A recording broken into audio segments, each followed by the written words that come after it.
Welcome to Take the Lead Radio with Dr. Diane Hamilton, where she interviews some of the most successful leaders, entrepreneurs, authors, speakers, and other individuals who will inspire you to take the lead in your career and personal life.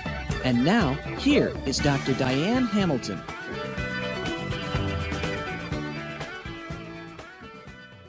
Welcome to Take the Lead Radio. I'm Dr. Diane Hamilton, and I'm so glad you joined us today because my guest is Lesley Hamilton, who is a travel nurse recruiter, account manager, and director.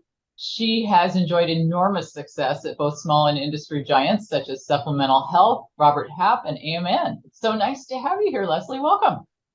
Thank you, Diane. I'm happy to be here. Well, this is fun. I'm looking forward to doing this. And I think we should probably mention right off the bat, since anybody watching this might notice we look a little bit alike. Lesley is my sister. And so I know a lot about your background because I've lived it, but people listening may not know it. So why don't you give us your backstory so we can find out how you reached this level of success? Yes, I'd be happy to. In the professional sense, I've been a recruiter for about 30 years, been around the block a little bit, and most of that staffing experience has been in the RN travel recruiting arena, which is a highly competitive and lucrative industry and has been for some time.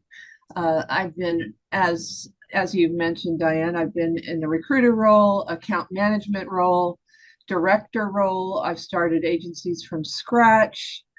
I've trained, mentored, and have enjoyed just about every position there is regarding travel nurse recruiting. Well, I know you work really hard because I've seen you.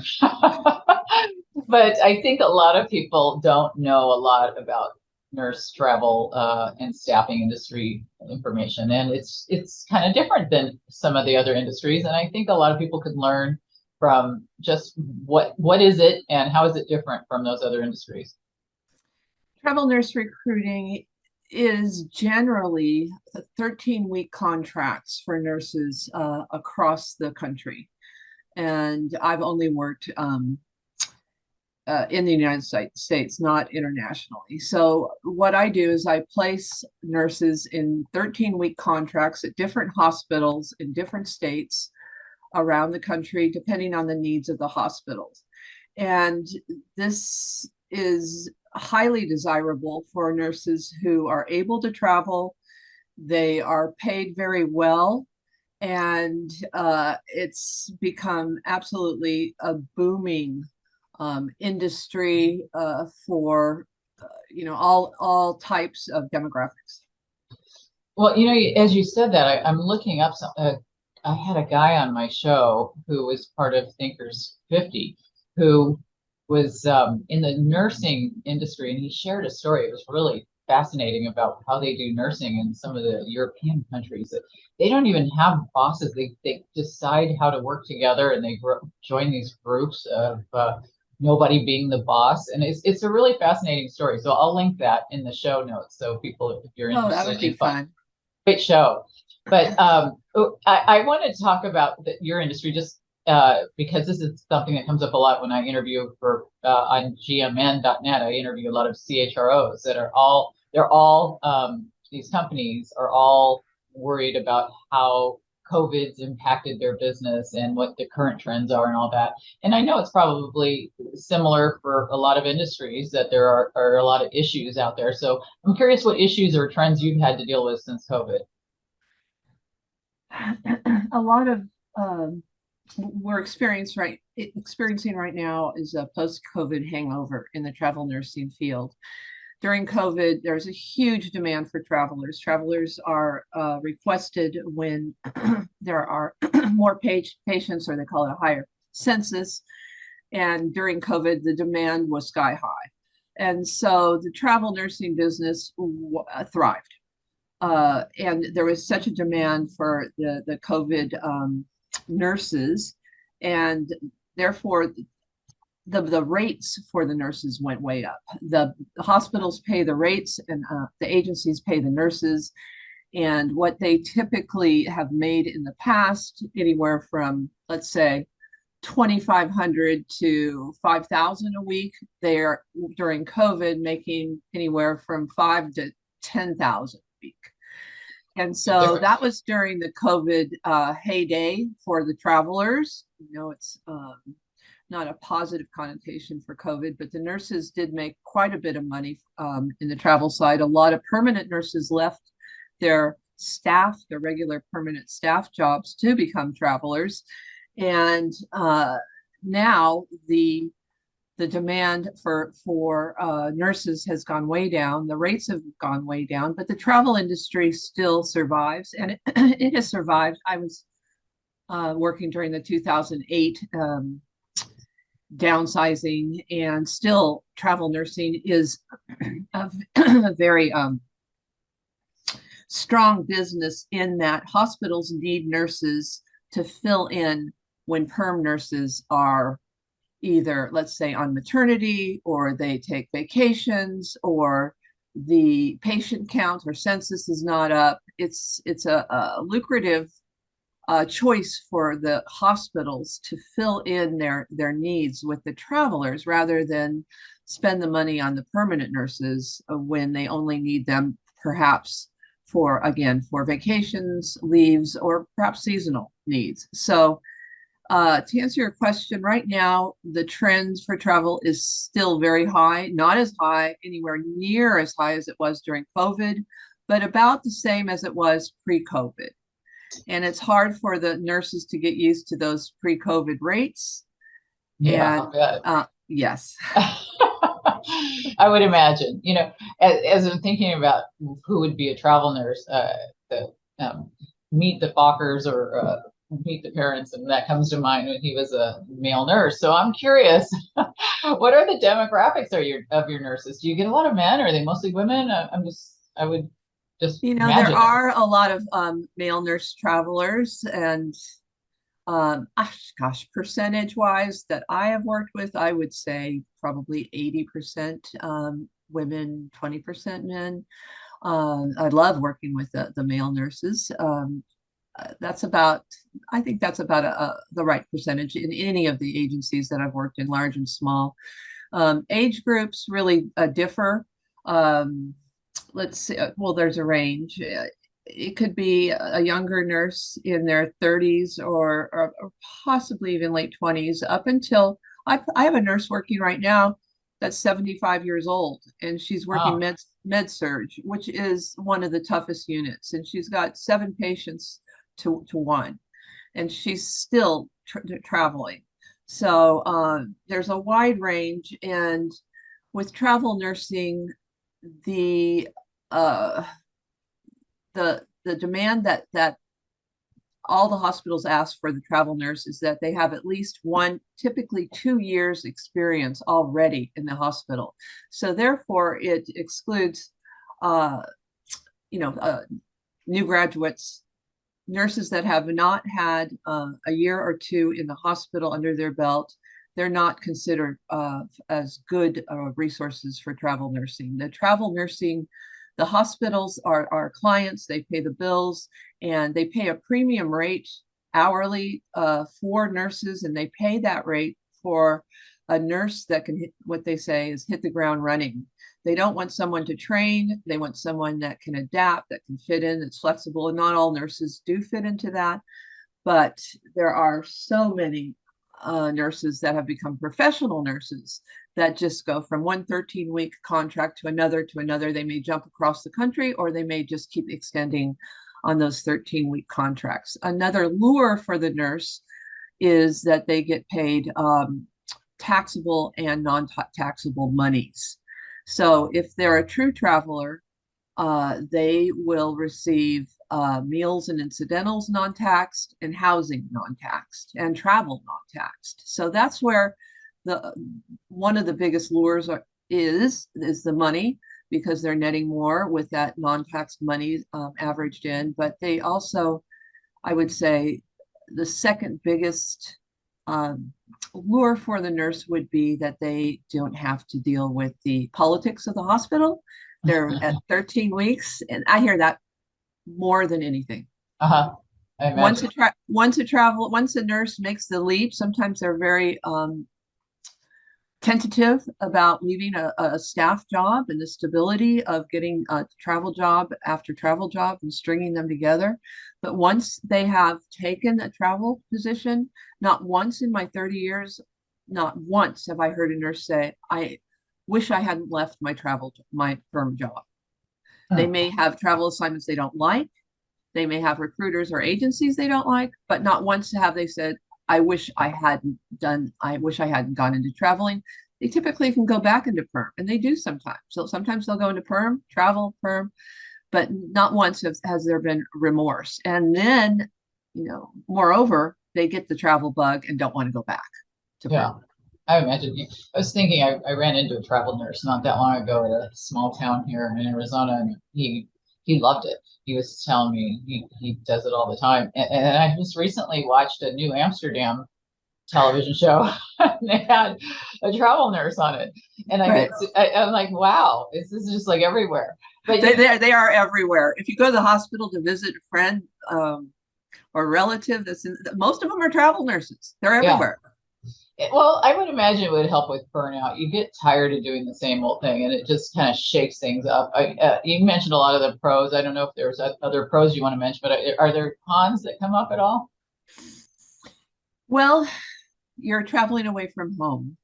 You are thrown into different realities of different cultures, different cliques, different equipment.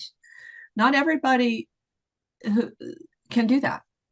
Not everybody. Some of the nurses feel like they can, and then once they get there, they get homesick. Some of the younger nurses or newer nurses, they don't realize that what it takes, and they have to be adaptable. There are new protocols, new demands that they're not used to.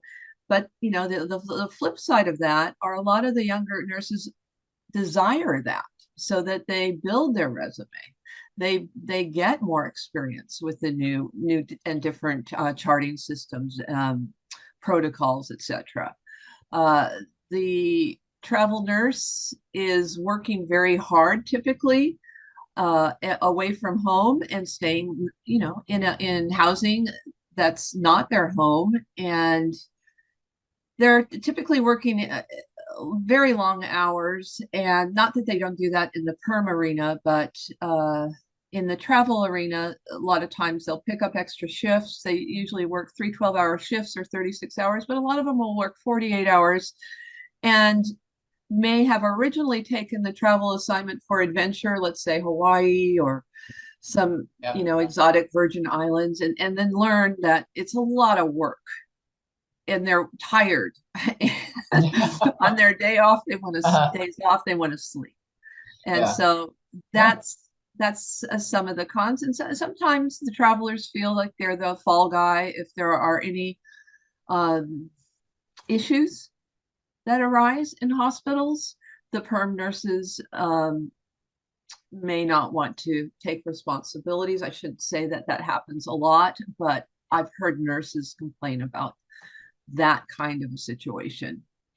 As you said that, when I interview CHROs, they talk about the flattening of organizations and how it's changed promotions. And right now, it used to be, I guess, that we would have the ladder. You could be promoted, you go to the next level, you go to the next level, you go to the next level. But now that they're flatter organizations, there's not all these promotions that people can get. So we're seeing that people are being promoted more in terms of experience. It's more of a snake-like movement throughout the company that you're learning over here, and that's how you're building your resume. And that's what you just described for nurses. So you guys are ahead of the game for what other industries were doing, because the nurses now, instead of having titles so much, you're getting experience as your title, and that's kind of what's happening in corporate America. So I found that kind of interesting. Are there go ahead. I just want to say that's a great point, because it is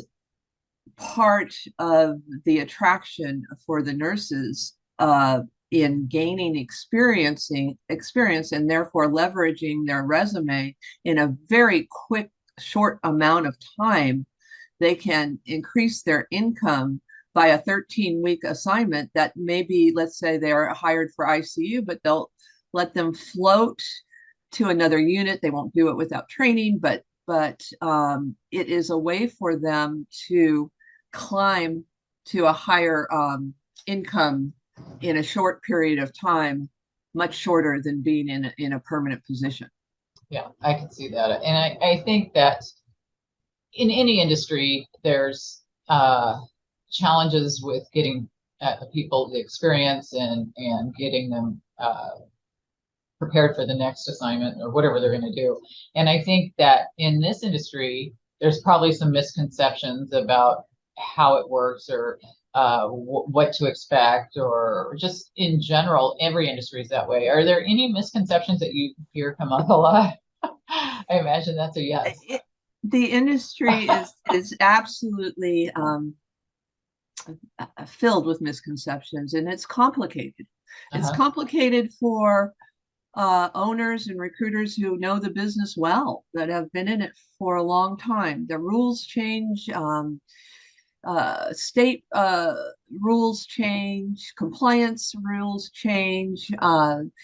The misconceptions of the nurse, a lot of times the nurse will be very confused, especially a new traveler. She will be deluged if her name is, let's say her resume is on some sort of free site, and she gets deluged probably 20-30 calls a day, and each recruiter will represent a job order in a different fashion, and they have a different way of paying. They have a different way of setting up the tax and the non-tax monies, and it becomes very confusing to the nurses, and they just get so confused. A lot of times they just don't even want to go forward because there's just too much information. But the nurse, what I would say to them is to pick possibly 3 recruiters that have experience, that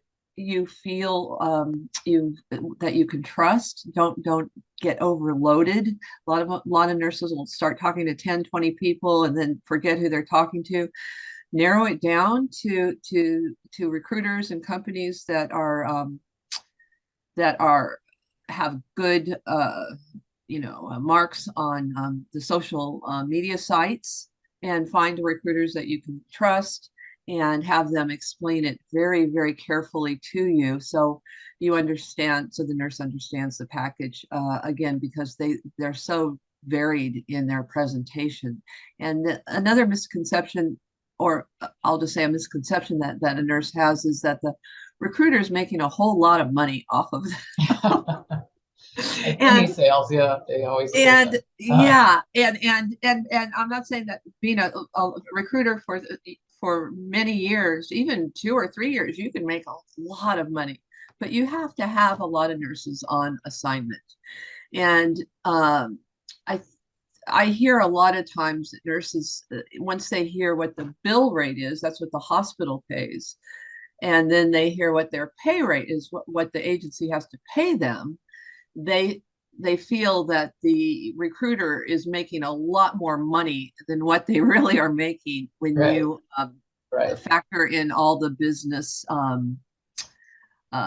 burdens and hidden costs. Yes. So, it's a business just like anything else. So I would say that's probably one of the biggest. However, it is a very good and lucrative career for recruiters who have been in it for a long time.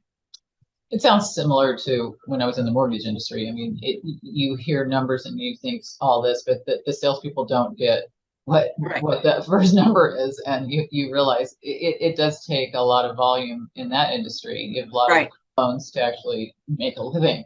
And as you were saying that, I was listening to the news this morning. We were talking about the gig economy and how everybody's like 1099s, get all these different jobs and all. It gets, for me, I work for so many universities, they'll send me 1099s or W-2s. I get so many different things. So does it get confusing for nurses when it comes tax time that they have all these different forms of who they've worked for? Or is it, I guess with me, I just combine them all together and It's very confusing.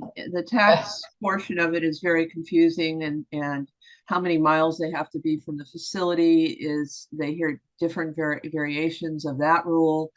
To qualify as a travel nurse, there's an industry standard that says 50 miles away that your permanent residence has to be. But when it boils down to it, if you talk to travel nurse tax specialists, and that's what you really need to talk to as a nurse.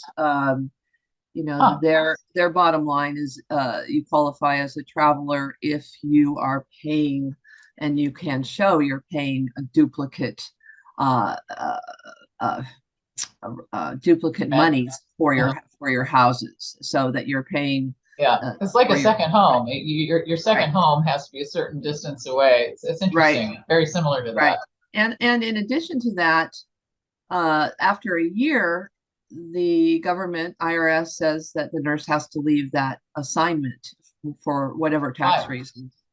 That's just the rule, that they have to leave, and there's a certain amount of time that they have to be away, and I don't have that because it changes, and I always say refer to your tax attorney, but as recruiters, we tell them after a year, they have to leave the facility. They can go back after a certain number of months, they can go back, but they have to leave for tax reasons. The tax issues are many, and I try to stay away from giving advice, and try to steer the nurses to talk to tax specialists who know travel nursing, because there are so many different rules. You got to think that these tax specialists now, because of everybody's gig economy, are really up on so much of this stuff. So I bet it's not hard to find that. But now it didn't used to be. I mean, now, like 30 years ago, they didn't know what they were telling them all kinds of things. I imagine. Yes. But now it's getting better, I'm sure. Yes. And we focused a lot on the nurse. I want to change the focus a little bit to your part of your job and how challenging it is for you to do what you do. What is it? How is it? I mean, is this a tough job? It is. I used to teach high school English and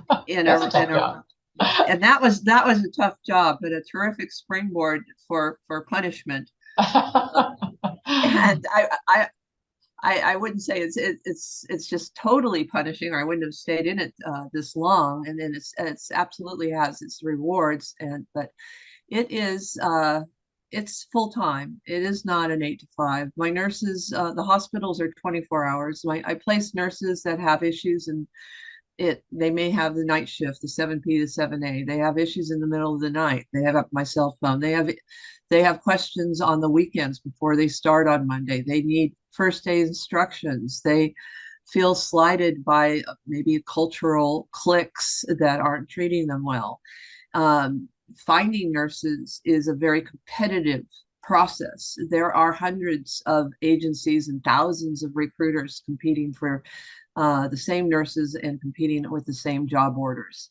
It is cutthroat, competitive, frenzied, crazy work.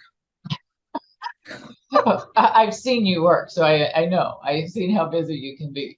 And I'm thinking about this, as you mentioned earlier, about nurses getting overwhelmed by people coming after them and all that. Do they tend to avoid putting their profile on LinkedIn, or do they have any kind of like comments in their LinkedIn saying, don't bother me with this or that? Or I'm just wondering if they have any kind of special thing that they avoid there.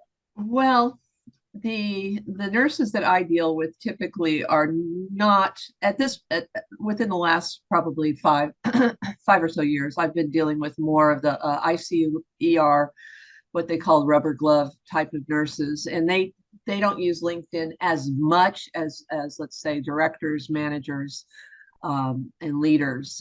That's more of a link, but it's becoming more and more. It is. But they use sites like Indeed and Vivian and a slew of others.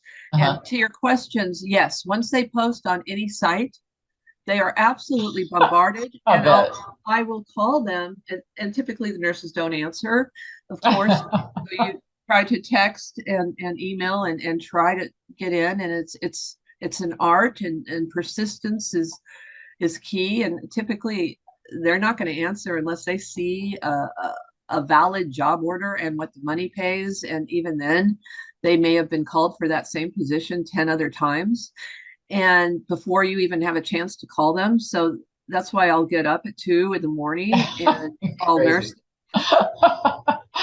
Somebody taking your call at 2 in the morning. Well, I won't call them unless I wouldn't call them to wake them up. I would call them if I saw that they answered my job ad, because they may be at work and they may be getting off of work.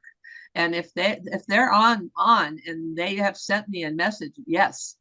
Well, and that's commitment. I gotta say. Yes, it is. Well, you're talking about working at how different agencies call these nurses and they get bombarded, but are the agencies any different? Do they differ? I know you've worked for a couple different ones, and I mentioned a few of them at the beginning. How do they differ if they do? Well, that's such a great question. I'm not prepared for. They do differ. They're different business models. The main difference in agencies, you'll see the smaller to medium or startup companies work typically more in a full desk type of what they call a full desk business model. That's where the recruiter who talks directly to the nurse also submits them to the client, which is usually a vendor, a middleman. And so they work with the nurse and they work with the client. So that's what they call a full desk. The big giants like the AMN, American Mobile, they typically, because they're so gigantic, their business model is more of, they have recruiters who talk just to the nurses, and then they have a separate division of account managers who deal directly with a lot of the times the hospitals directly or the vendors directly. And so there is a big difference in business models in agencies. And sometimes there's a kind of a hybrid mix of those two models. A lot of it does seem the same with a lot of the agencies that I've worked with. You just have it's the personalities of your immediate supervisors become very important, just like any other job. You want to respect and like, and if you're working your life for them, you want to have someone that that you totally again respect and are devoted to not only making money for yourself, but improving the brand name of the company. But with that being said, I've changed agencies a few times, and the grass isn't greener always. Yeah. And why would I change? Well, I think it's the age old. Once you feel, I think you're really appreciated when you first start in a company or an agency, and when you feel that you're not, and I think that goes for the nurses as well. That's one of the main reasons why nurses or recruiters, they'll change companies and then starts all over. Yeah. Well, people don't leave companies, they leave bosses, right? Yes. So, I hope my manager, I hope my last owner doesn't watch this, because he's terrific and I love him. I really do. Yeah, I know you always had good experiences, and I know you've been very good at doing all the things that some people find really challenging in jobs. And you're not quite as big a nerd on this stuff as I am, but I'm a paperwork freak. I love to do paperwork, and everybody used to make fun of me for that. But there's a ton of paperwork in what you do, isn't there? Isn't this a big, long process to get a travel assignment, or is it not that long of a process? It's just more paperwork. Oh my God. There's a lot of paperwork. I know. To really get the nurse submitted in a very professional, tight, with a tight profile, and which includes, references and skills checklists, and their resume updated, sometimes applications, information transferred over to there. to gather the paperwork from the nurses who are working and so busy and don't want to fill it. They just hate to fill out another application, just hate it. That's one of their pet peeves that you hear over and over again. Yeah. Just to submit them and then get the ball rolling. And if they get the offer, then to get them compliant is sometimes an act of Congress. And to, you know, not to mention, not just the medical docs and all the employment verifications, they're just, you know, the background tests, the drug tests, there are modules that different hospitals require, and sometimes there are technical issues and their time restraints, and to have them get from accepting the job to starting the job to finishing the job is you know it is quite a challenge, and everyone's working very hard, not just the recruiter. They need a really good team. They need just a top-notch compliance officer, of which I've had. They need payroll that's terrific, which I've had. And the payroll, inevitably, in every single agency I've worked in, from the mom and pop to the AMNs to the supplementals, they, you know, inevitably there are going to be mistakes. It's the difference in a good agency, in my opinion, and in nurses' opinion, is how quickly they rectify it, how quickly they pay their nurses. The two things you don't do with nurses are you do not mess with their money, and you do not give them any surprises. They don't want to find out after they're on the assignment, oh, by the way, you know, you have to float over to med surge, or you have to your shifts aren't clustered like you had asked or blocked. You know, any kind of surprises. And of course those come up, and it's a killer for a recruiter, and the nurses hate it. And sometimes the nurses think the recruiters aren't, you know, honest with them, and sometimes they're not. I've run across recruiters that are sketchy, will tell them anything. Yeah. So it's a tough business. Like yes. And it gives and recruiting, the recruiting business has a very almost salesman or car salesman-y type of reputation, because there's such a turnover with recruiters. They agencies are just absolutely dying for recruiters. They'll hire 5 or 10 at a time and hope the 2 stick. And then those recruiters have to have, let's say, 5 submissions, they'll say unique or different submissions a week. And if they don't meet that criteria, they're fired. So that, you know, that lends itself for them to submit nurses that aren't exactly great fits for the position to keep their job. And it goes on. Yeah, that's bad. Well, you mentioned the length of time that it takes to get from paperwork to the end of the assignment, but how long is the assignment, and can the nurse decide he or she wants to leave in the middle, and what happens if that happens? Well, the time process is I receive a job from one of the contracted hospitals that my agency has contracted with. They will submit a job need. Let's say ICU at Hospital X.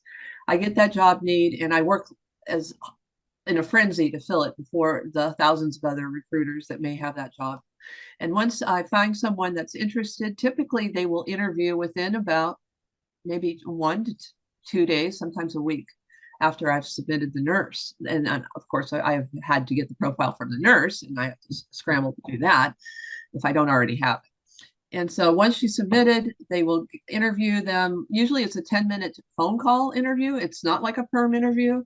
Or now during COVID especially, they'll give the offer off the profile and not even talk to the nurse, which some nurses don't like.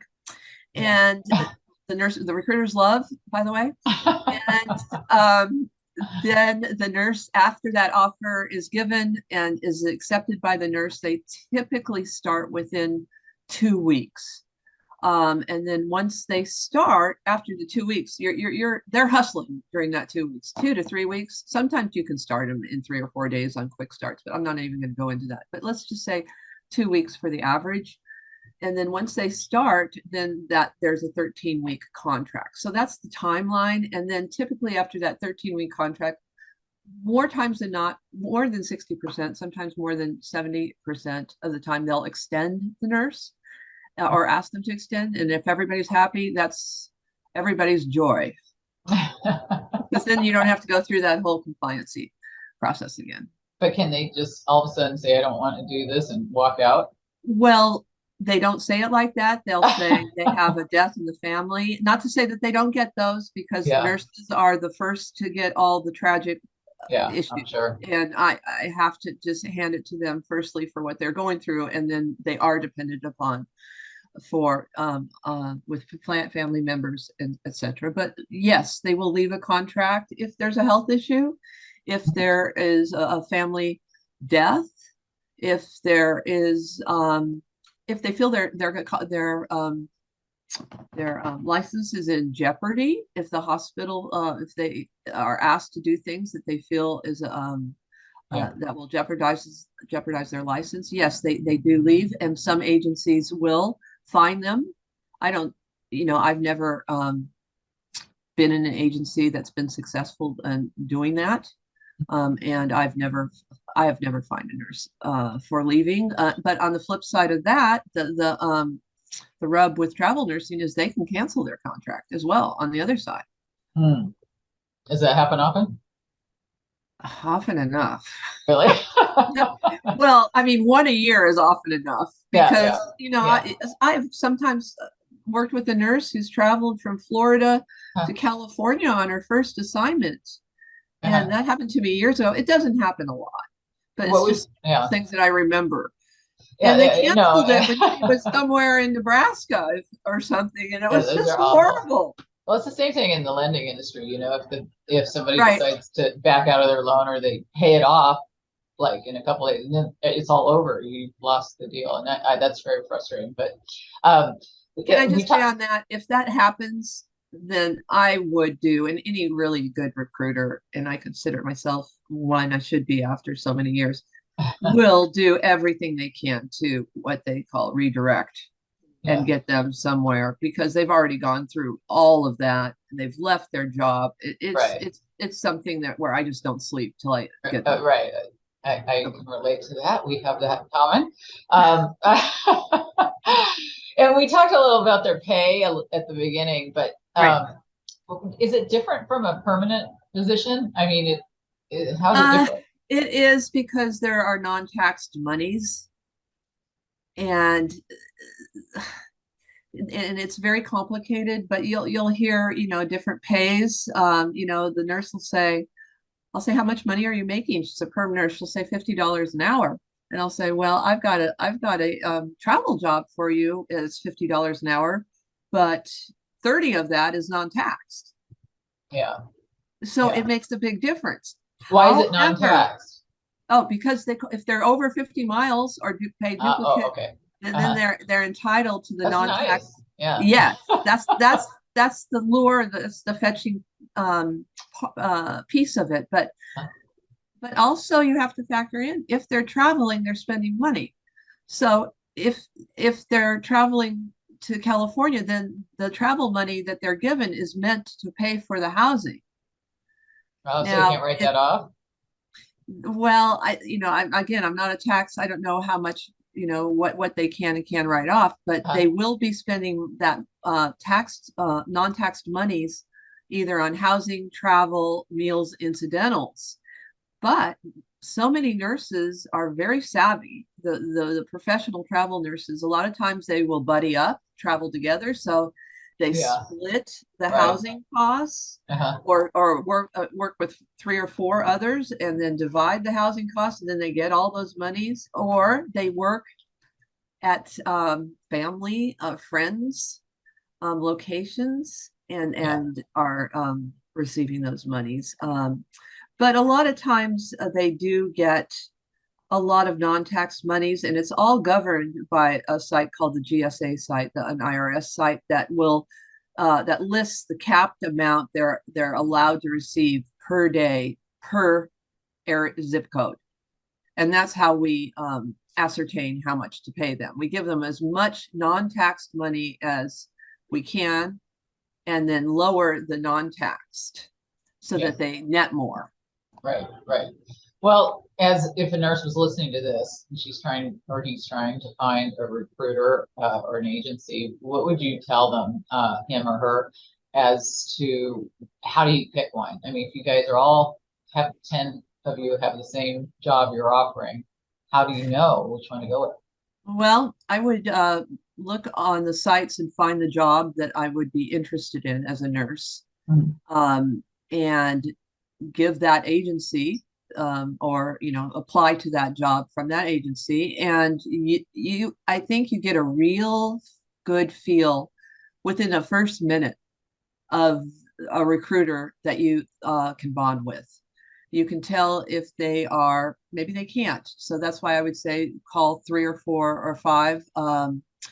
If you don't even have to call them, if you have your resume um, posted on Indeed, you're going to be getting calls. And I have asked, sometimes when I get a hold of a new nurse, I'll say, how many calls have you gotten today? And she said, well, I've gotten 20 or 30. I'm about ready to take my resume. This goes to another question here. I'm about ready to take it off Indeed. I can't take it anymore. I don't want, I just can't. I've got enough. And I said, and then my question would be, well, why did you call me back?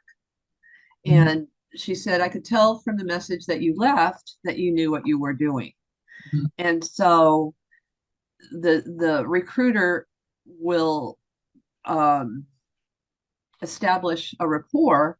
And if the nurse doesn't feel like they're connecting, there are 20, 30 others waiting, and just find 2 or 3 that you do feel that you've connected with. And there are really some really good recruiters out there. Are there any instances where they would go directly to the hospital and not talk to a recruiter, or do they all go through? Well, they would go directly to the hospital for perm jobs, of course. New grads, they go directly to the hospital because they don't qualify. They don't have the 2 years experience. This kind of is in the same vein. Sometimes when they're traveling on assignment, the hospital approaches them and asks them to come aboard and let's get rid of the agency. That happens. Uh-huh. That happens to us a lot. I think, yeah. Uh-huh. Yes, and a lot of hospitals use the travel device to recruit. Instead of paying a recruiter whatever that salary is, an internal recruiter, they'll just use travelers and then try to lure them to perm jobs. But the thing is once it happens, and some agencies charge for that. I don't, but some agencies do charge the facility to pay them extra monies for that nurse.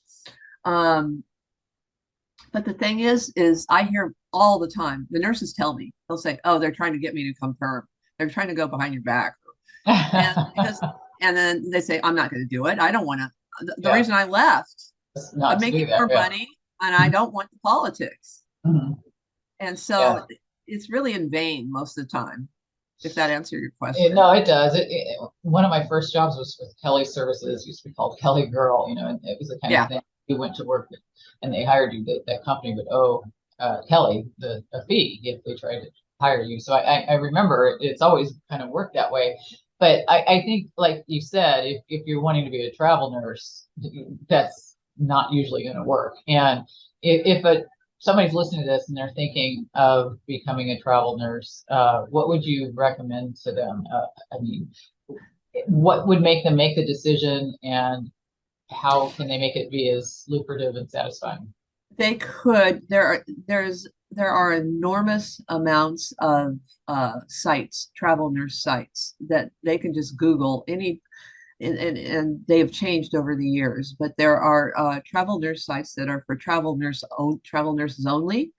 That it's very easy for them to get on. It's free, and it's just a tremendous networking support resource. They can ask them, hey, well, who are your favorite recruiters? What are the great hospitals? What agencies should I stay away from? The networking, and that's another selling point I give to my new travelers who are tentative about getting into the travel agency.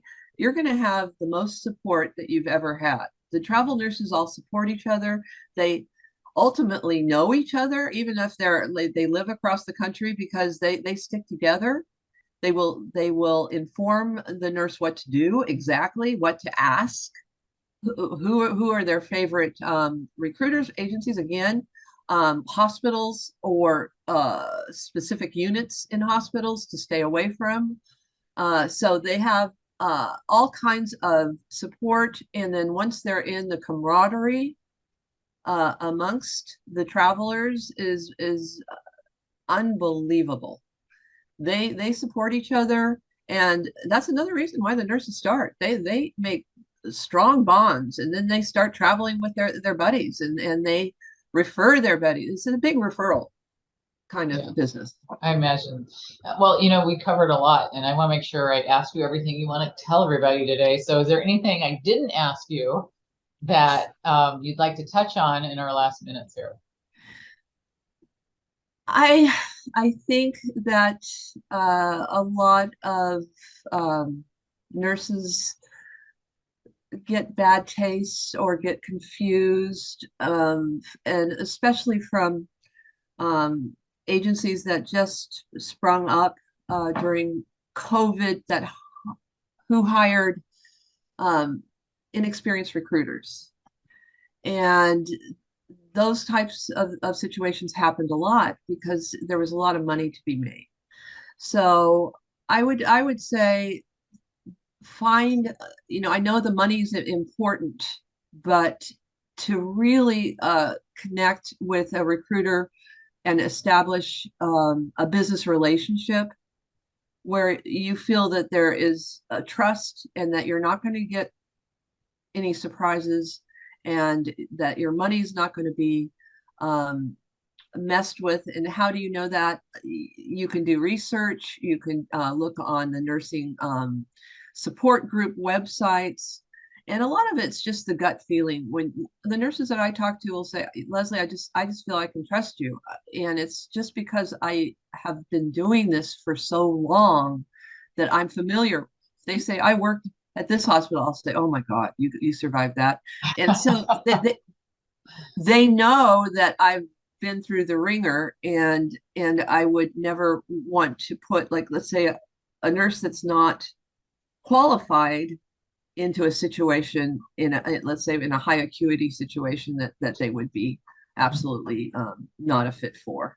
So those would be my last words of advice. Find a really old recruiter. There's an advantage to experience, obviously, and that, in this time when people are working in a hybrid or virtual setting, the age of people is not the factor it used to be. And I've noticed that, and especially in my industry in education. I've worked with people that are close to 80 years old, and we've got plenty of decades left until we get there. So we're good. Plenty on my side. Well, since I'm so much younger than you are, I do feel for you. Well, on that happy note, we are going to say thank you so much for being on the show. No, thank you, Diane. I really appreciate it. And you've been nothing but a great resource for me. Appreciate it. Oh, well, this was a lot of fun, and I hope everybody takes some time to check out your site. You want to name your site so we can do a little link to it? A little promo. A little promo. It's Code Green Travel Nurses. Code Green Travelers, isn't it? Travelers. Yes, thank you. I got it right. I know you just changed it, so I want to make sure. Yeah, we changed it a couple times. Code Green Travelers, plural. That's correct. Yeah, because the older site, I believe, is now Code Green Travelers. I want to make sure that my people transcribe that properly so that you get everybody to it. Right, and I checked with a lot of my nurses about Code Green because I was afraid it had hidden kind of slang meanings within different units and hospitals, and I didn't want to say something that was counterproductive. What I was thinking with Code Green is money, and that's typically what the nurses are looking for, the highest paid position. But again, all the factors that I mentioned do weigh heavily into it as well. I thought I saw it also meant they need extra help. Code green. It needing does. extra- One of the Ah, I like that. definitions does say Yeah, needing extra help. So that's where fits. code green would come in as well. Well, that's awesome. And I hope everybody takes some time to check out your site. And this is a wrap for another episode of Take the Lead Radio.